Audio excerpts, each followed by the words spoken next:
Hola, en este vídeo os voy a enseñar cómo hacer un slime con solo dos ingredientes y muy fáciles de conseguir. El primero es silicona.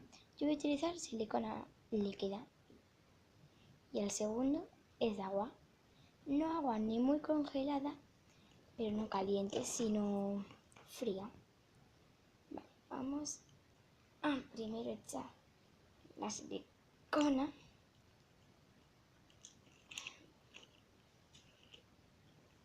En el cuenco.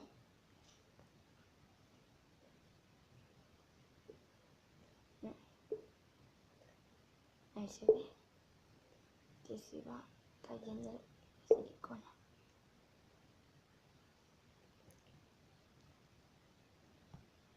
¿Vale? Yo voy a echar toda. Aquí no hay cantidades exactas.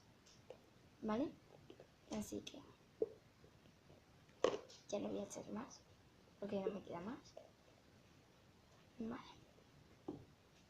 Ahora echamos el agua. Echamos más agua que silicona. Y con la cuchara removemos. Vemos que ahí ya se va haciendo. ¿Vale? Y se va haciendo. Uy, cómo mola. Ok, ya le falta poquito. Seguimos removiendo. Y la silicona se va despegando.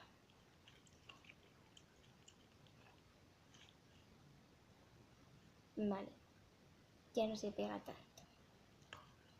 Vamos a remover un poquito. Más. Y ya está. Vamos a cogerlo, a ver si se pega. Y no. No se pega. Pero vamos a coger. A ver. Esto que veis aquí no es silicona, es agua. Que lo hemos metido en agua. Vamos a remover. Se estira muchísimo. Yo esto ya lo había hecho antes, así que os digo de verdad que funciona. Vale. Y bueno.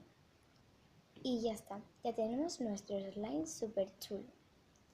Y espero que os haya gustado este vídeo. Darle like y suscribiros. ¡Chao!